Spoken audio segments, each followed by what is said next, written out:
गांव नंदगांव जंगल के बिल्कुल किनारे बसा हुआ था, या यूं कहो कि वो डर के मारे दुबका हुआ था। ये जंगल कोई आम पेड़ पौधों से भरा मैदान नहीं था। ये तो था श्रापित जंगल, जिसके नाम से ही लोगों की रूह कांप जाती थी।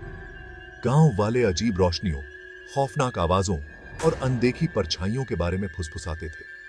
सूरज ढलने के बाद तो कोई भी अंदर जाने की हिम्मत नहीं करता था। पीढ़ी दर पीढ़ी ये किस्से चले आ रहे थे कि जो कोई भी इस जंगल में गया वो कभी वापस नहीं लौटा। कहते थे ये जंगल कोई भूखा और बदले की आग में जलता हुआ जिंदा शैतान है।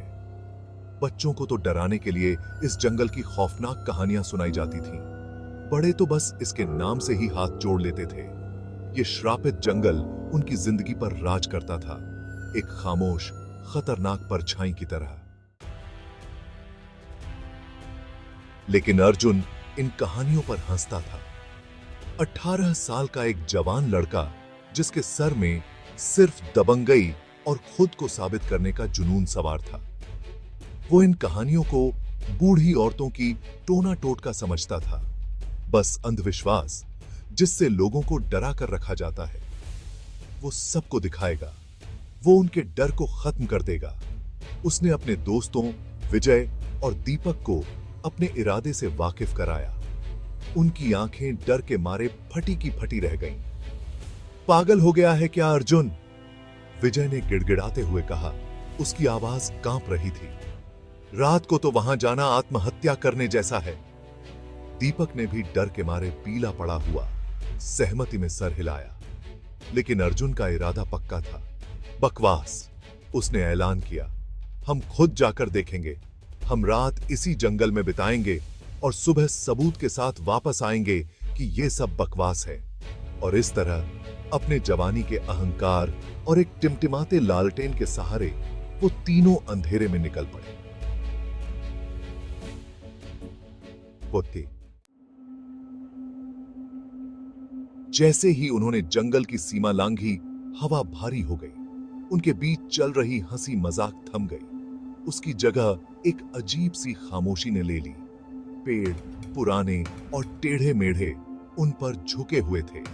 उनकी शाखाएं कंकाल जैसी उंगलियों की तरह उन्हें पकड़ने के लिए बरहा रही थीं। जंगल का जमीन जड़ों और सड़ते पत्तों का जाल था। आगे का रास्ता घुप अंधेरे में समाता जा रहा था। खामोशी को सिर्फ उनकी अपनी सांसों की आवाज और उनके पैरों के नीचे पत्तों की सरसराहट तोड़ रही थी। हर सरसराहट से उनकी रीढ़ की हड्डी में सिहरन दौड़ जाती।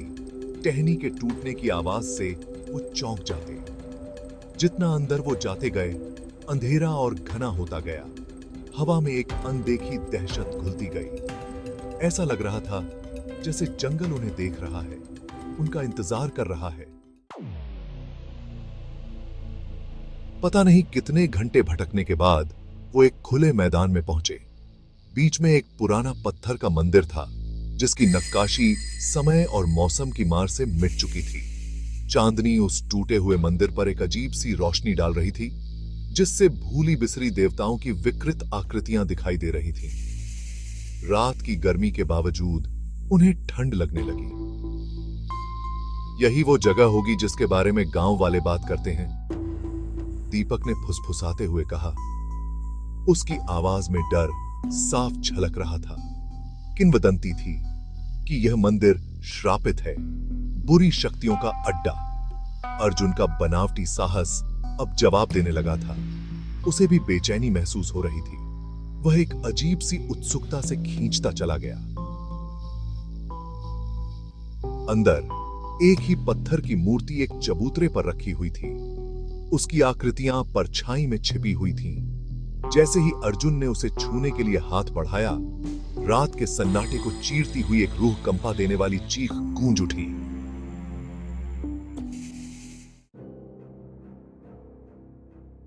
चीख हर तरफ से आ रही थी।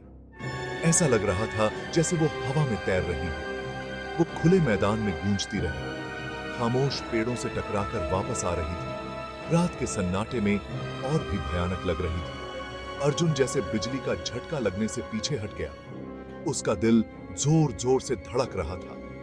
वह पीछे की ओर लड़खड़ाया, एक जड़ से उसका पैर उलझ गया और वह जोर से जमीन पर गिर पड़ा। जैसे ही वह वहां लेटा हुआ था, उसकी सांस उसकी छाती में ही अटक गई। उनके ऊपर एक काला साया उतरा। वो एक विकराल सा आकार था, जिसके किनारे धुंधले और हिलते हुए थे, जैसे अंधेरे से ही पैदा हुआ कोई दानव। वो उनके ऊपर मंडरा रहा था।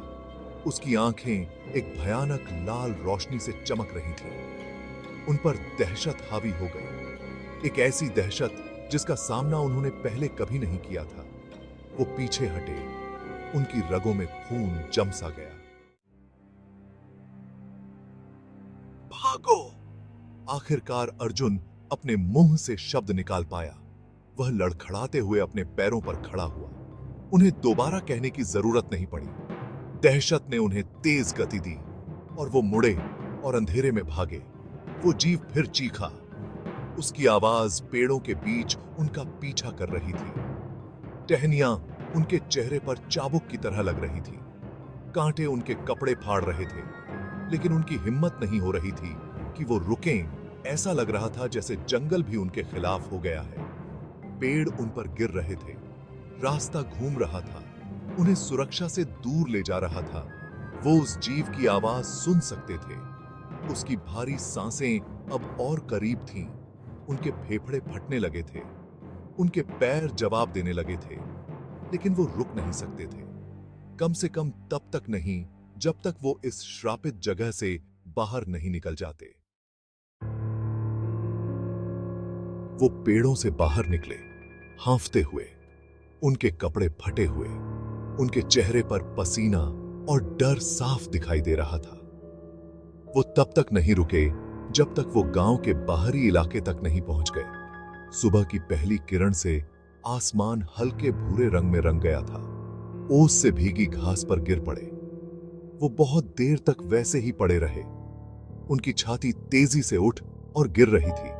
उनके दिमाग में अभी भी रात की भयावहता घूम रही थी। जब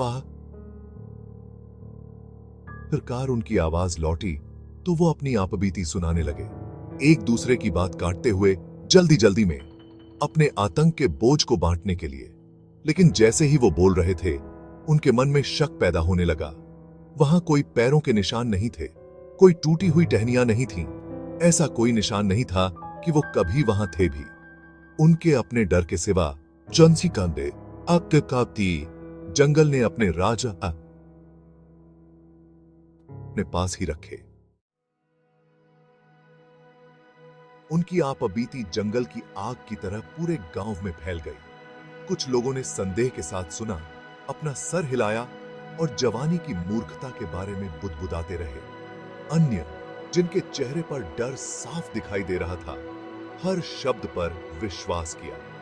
अर्जुन, विजय और दीपक की कहानी श्रापित जंगल की कहानी का एक और खौफनाक अध्याय बन गई। हालांकि उनके परिवारों ने यह मानने से इनकार कर दिया कि वो चले गए हैं। उन्होंने खोज दल का गठन किया, लापता लड़कों के किसी भी निशान के लिए जंगल की दिनों तक छानबीन की। लेकिन जंगल हठपूर्वक चुप रहा। न कोई सुराग दिया, न कोई सांत्वना। खोज दल खाली हाथ लौट आए। उनके चेहरे पर डर और लाचारी का मिश्रण था। एक एक करके खोज दल छोटे होते गए आशा की जगह डर ने ले ली। गांव वाले, यहां तक कि जो सबसे ज्यादा संदेह करते थे, उन्होंने भी सूरज ढलने के बाद पेड़ों की कतार की तरफ देखना भी बंद कर दिया। श्रापित जंगल ने 3 और आत्माओं को निगल लिया।